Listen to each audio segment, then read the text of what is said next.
Biocar. Biocar, votre confort, notre priorité.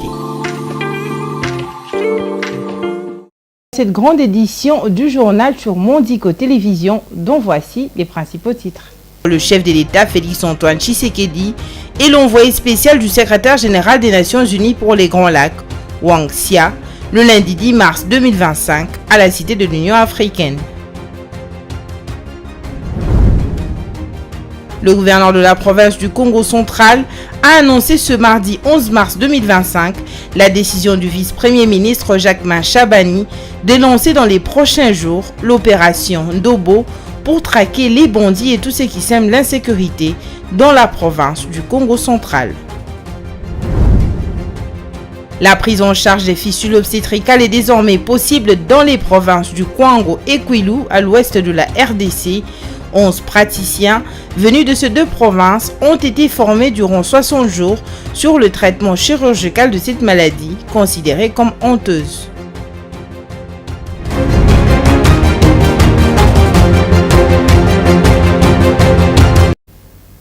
Mesdames et messieurs, bonsoir. Je l'ai annoncé dans les titres de ce journal, le président de la République, Félix-Antoine Tshisekedi Tshilombo, a accordé une audience le lundi 10 mars 2025 à la Cité de l'Union africaine à Wang Xia, l'envoyé spécial du secrétaire général des Nations Unies pour les Grands Lacs. Ces derniers étant tournés, voulais-je dire, dans quelques pays de la région avant la tenue à New York le mois prochain d'une réunion du Conseil de sécurité consacrée exclusivement à la situation de crise en République démocratique du Congo. C'est un reportage de la cellule de la communication de la présidence de la République. Suivez.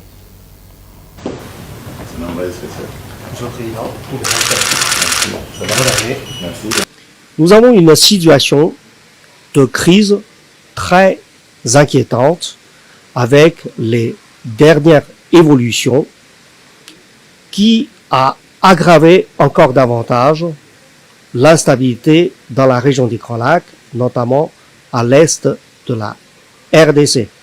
Avant d'aller à New York pour participer à une réunion du Conseil de sécurité consacrée à la région des Grands Lacs, qui aura lieu le 4 avril prochain. Une réunion qui va parler de cette situation de crise dans la RDC, de l'application de la résolution 2773 et aussi pour parler de la recherche d'une solution globale, durable, pour assurer la paix et la sécurité dans la région des Grands Lacs. C'est une occasion importante pour contribuer à la désescalade des tensions actuelles et après parler des dossiers plus globaux, plus substantiels. Aujourd'hui, il y a cette résolution 2773. Comment la mettre en application? Comment reprendre rapidement le processus de Luanda et le processus de Nairobi? Et c'est là l'enjeu immédiat à relever pour désescalader la tension et après mieux gérer les enjeux à moyen et à long terme. Et restons toujours dans le même chapitre où le Forum national sur l'engagement des médias pour la paix et la cohésion nationale a été organisé le lundi 10 mars 2025 à Kinshasa, capitale de la RDC. Initié par l'Union nationale de la presse du Congo, UNPC en sigle, et l'ONG Journalistes en danger, GED, cet événement a pour objectif de mobiliser les professionnels des médias face à la guerre d'agression que connaît le pays dans sa partie Est. Une initiative saluée par le ministre de la Communication et Médias qui avait donné le coup d'envoi des travaux de ce forum en présence d'une assemblée composée de journalistes et d'acteurs des médias. Suivez.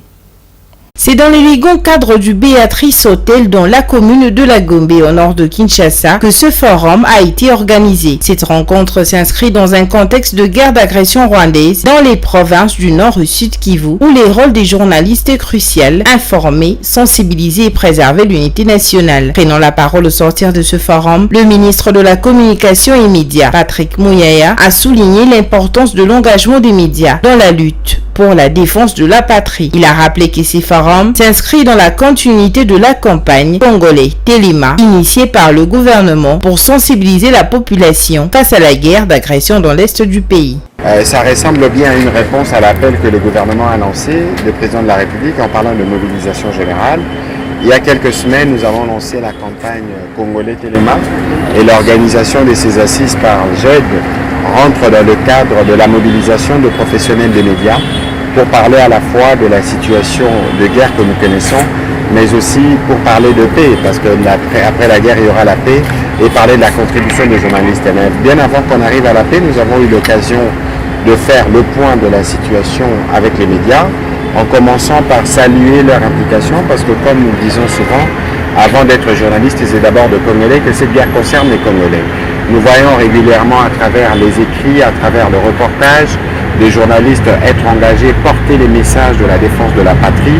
C'était une occasion de les saluer, mais aussi une occasion d'exprimer toute notre solidarité, parce que nous savons que maintenant, actuellement, il y a des journalistes à Goma, à Bukavu et dans les territoires des parties du territoire sous occupation qui ne peuvent pas exercer leur métier, qui sont intimidés, qui sont contraints à la clandestinité.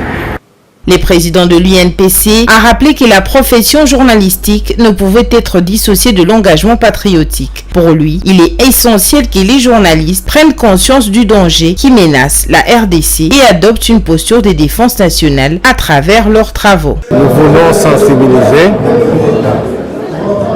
les journalistes et les professionnels des médias sur les dangers que la patrie court avec cette agression du Rwanda, de l'agression plutôt par le Rwanda de notre pays. On est journaliste, c'est vrai, mais on est d'abord patriote, parce que pour être journaliste, on appartient à une patrie.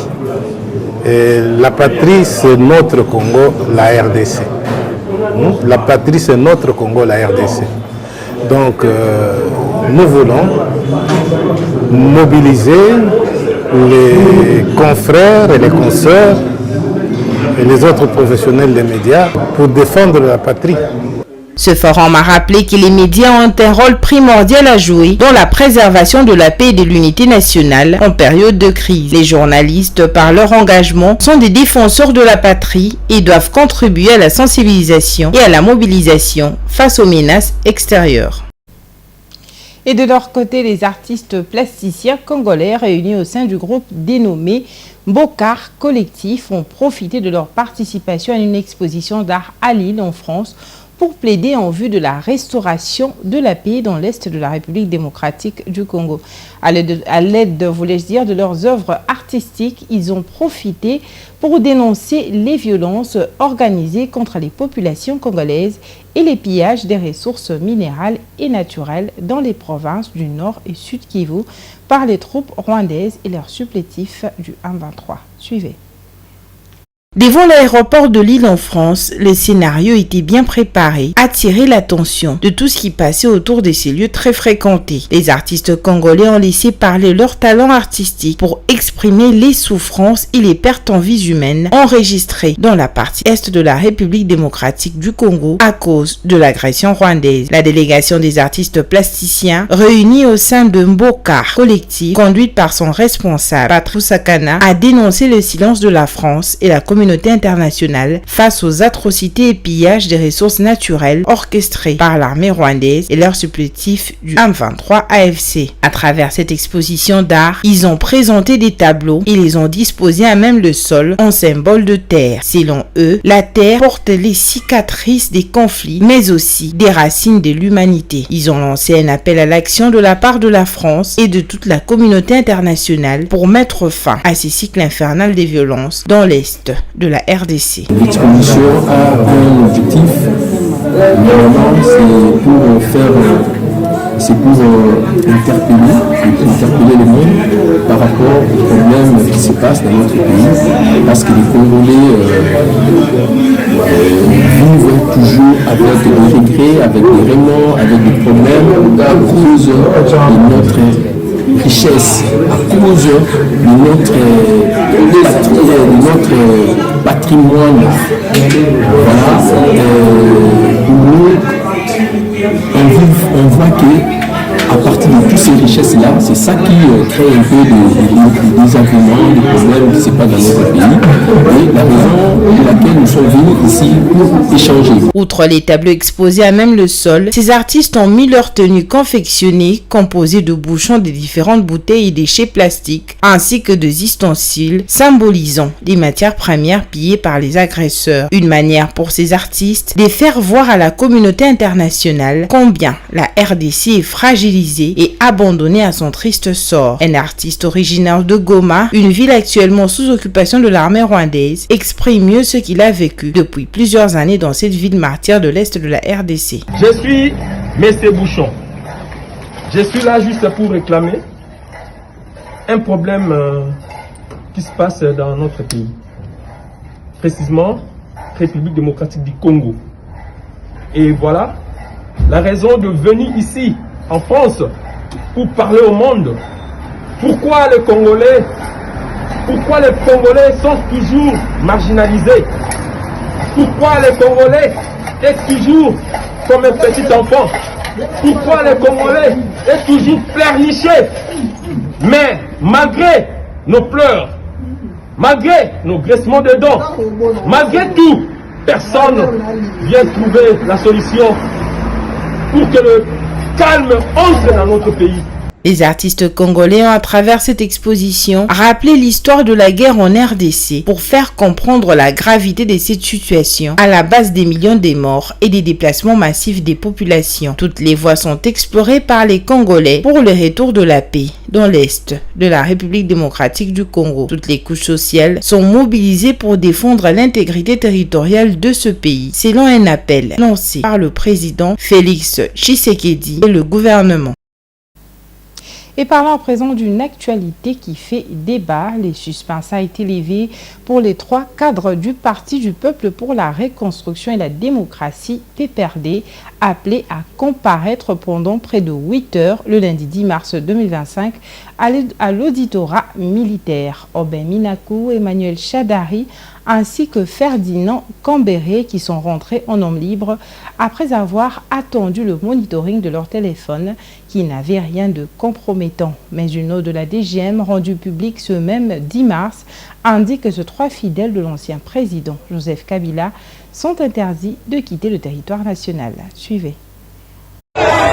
Chers frères, invité le lundi 10 mars 2025 à l'auditorat militaire pour un échange, le vice-président du PPRD, le professeur Aubin Minakou, le secrétaire permanent Emmanuel Chadari et Ferdinand Cambéré, secrétaire permanent adjoint, tous au cadre du Parti du Peuple pour la Reconstruction et la Démocratie. Ils ont comparu devant l'auditorat militaire supérieur de Kinshasa. Les accusations de complicité avec le rebelle du M23 pesaient lourdement sur ses personnalités politiques et fidèles à l'ancien président Joseph Kabila. Pendant plus de 8 heures d'audition, l'auditeur avait exigé que les 3 cadres du PPRD laissent leur téléphone pour un contrôle et un suivi approfondi. Après une divergence entre les autorités judiciaires et les concernés qui se sont fermement opposés à cette demande, insistant que le monitoring s'efface en leur présence. N'ayant rien trouvé de compromettant, les magistrats militaires vont finalement décider de les laisser rentrer en 2 hommes libres. India Omari, cadre du PPRD, a après l'audition dénoncé une violation de droit d'expression.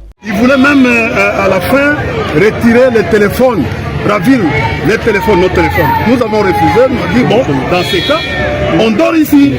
Et ils sont arrivés jusqu'à nous restituer le téléphone pour nous dire que non, on n'a rien trouvé, allez-y. Voilà l'injustice que nous sommes en train de vivre. Voilà la tyrannie que nous sommes en train de vivre. Et ce n'est pas une procédure normale, parce que nous sommes civils. On nous a amenés à la justice militaire avec les agents des renseignements. Nous sommes étonnés de ce que nous avons vu de l'autre côté. Mais comment? Mais pourquoi ils nous ont libérés? Écoutez, il n'y a que trois. Parmi tous ces membres que nous avons vus sur les réseaux sociaux, on n'a interrogé que 3 membres. Pendant que le chef de l'État appelle à l'unité, la justice congolaise joue à l'intimidation des opposants.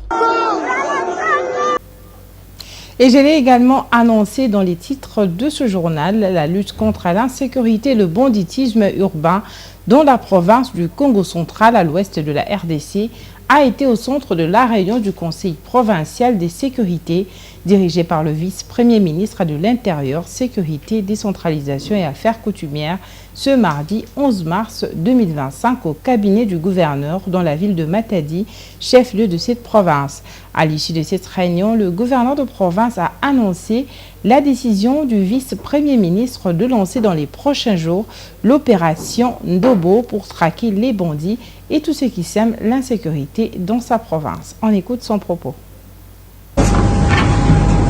Concernant sa mission, tous nous le savons, il est en province pour renforcer les capacités des comités provinciaux et locaux de sécurité.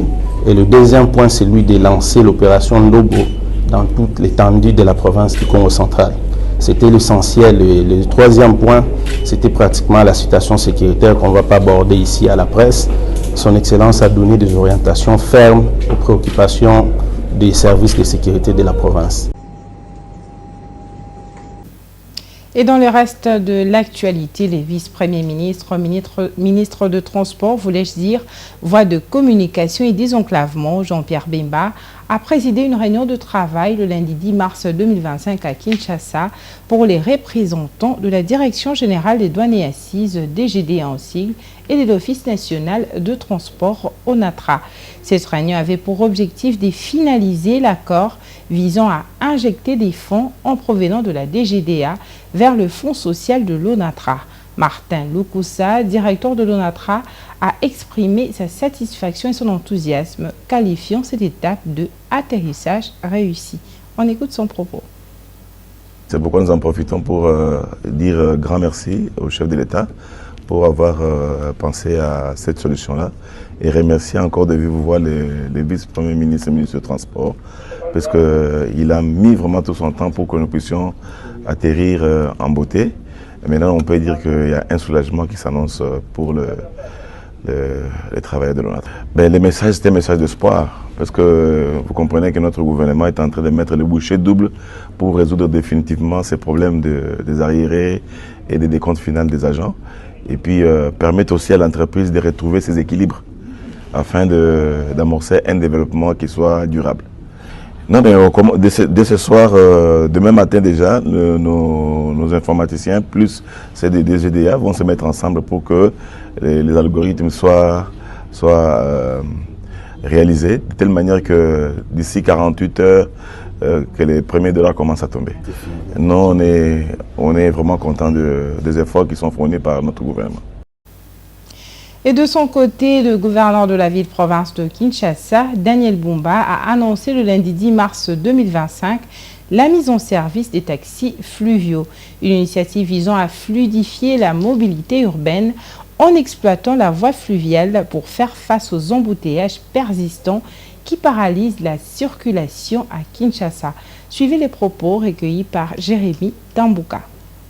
C'est-à-dire que le long, tu as expérimenté. Aujourd'hui, nous sommes venus expérimenter le projet des taxis fluviales, qui est une possibilité que Kinshasa veut offrir aux multimodalités pour la mobilité urbaine de la ville de Kinshasa. Nous avons la possibilité de circuler non seulement à l'aide de voitures, trains, mais également naviguer dans l'eau en toute sécurité à l'aide des taxis fluviales dans les jours à venir. Le président Félix Tshisekedi vous avait dit lors de son discours à la nation qu'il va mettre en place de moyens efficaces pour faciliter la mobilité à Kinshasa. Cette initiative va permettre à ce que les embouteillages diminuent. Nous avons parcouru du centre-ville à Kinkole en moins de 30 minutes en toute sécurité. Pour se mouvoir facilement, cette voie va beaucoup faciliter la circulation. À Kinshasa, les Kinois peuvent se réjouir de ces projets parce qu'il sera aussi lié au projet d'extension de la nouvelle ville pour permettre à ce que la communication soit très rapide. Donc, Kinshasa,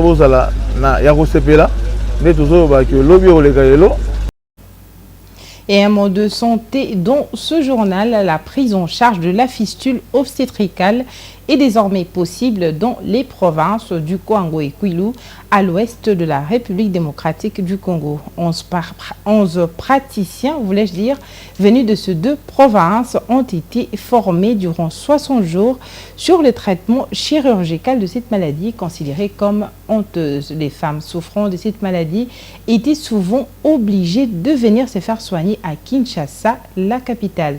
Grâce à cette formation suivie par ces praticiens, elles auront la vie sauve. Les détails dans cet élément.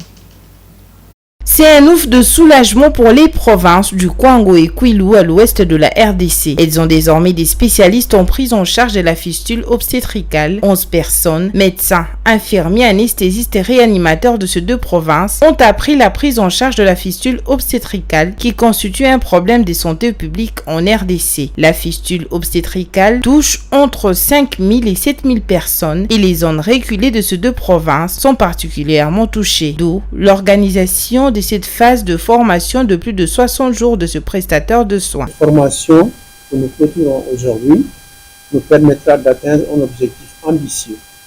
C'est il y a quelques années, celui de doter chacune des 26 provinces de la RDC d'au moins une équipe chirurgicale et des équipements appropriés pour la prise en charge des femmes et filles souffrant de la fistule. Ceci en droite ligne avec la vision du gouvernement à travers la stratégie nationale pour l'élimination de la fistule obstétricale. La fistule obstétricale, considérée comme une maladie honteuse par le commun de mortels en RDC, est guérissable à 80% si la prise en charge s'est fait correctement. La France, qui tient à la dignité, pense qu'il faut agir vite. Voilà pourquoi elle a financé cette formation pour rendre la dignité à ces femmes porteuses de la fistule. Avec ces deux provinces, la RDC compte désormais 24 provinces ayant des réparateurs des fistules. C'est depuis 2005 que la RDC a adhéré à la campagne de l'élimination de la fistule obstétricale. Des progrès sont enregistrés, mais depuis un certain temps, les réparateurs de cette maladie constatent que beaucoup de cas sont liés à la césarienne, d'où l'importance de ces prestataires. Nous avons constaté, disons les 5 dernières années, qu'il y a de plus en plus de fistules iatrogènes, c'est-à-dire les fistules qui surviennent lors d'un accident d'accouchement lié à la césarienne. Ou alors, on a fait à la femme une opération gynécologique et on a touché la vessie. Nous demandons une formation d'abord pour les gens qui apprennent la médecine. Et pour les gens qui pratiquent la césarienne, il y a toute une technique. Parce que la plupart des gens apprennent par compagnonnage. Et son copain l'amène, on lui montre là, sans des normes. Alors qu'il y a des normes, comme toute autre chose qu'on doit faire dans la vie, il faut respecter les normes. La fistule obstétricale est une communication anormale entre les voies génitales féminines et la vessie. Elle se caractérise par l'incontinence urinaire. Voilà, c'est déjà la fin de ce journal, mais je vous rappelle les principaux titres de ce journal avant de le clore complètement. Le chef de l'État, Félix-Antoine Tshisekedi, et l'envoyé spécial du secrétaire général des Nations Unies pour les Grands Lacs, Wang Xia, le lundi 10 mars 2025 à la Cité de l'Union africaine. Pour traquer les bandits et tous ceux qui sèment l'insécurité dans la province du Congo central. La prise en charge des fistules obstétricales est désormais possible dans les provinces du Kwango et Kwilu à l'ouest de la RDC. 11 praticiens venus de ces deux provinces ont été formés durant 60 jours sur le traitement chirurgical de cette maladie considérée comme honteuse.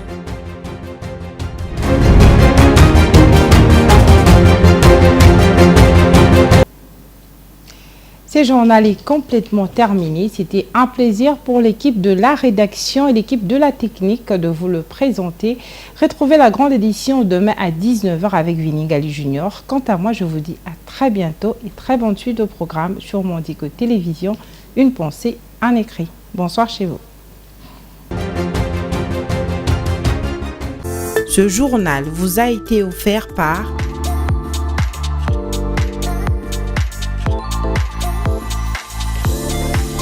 Biocar.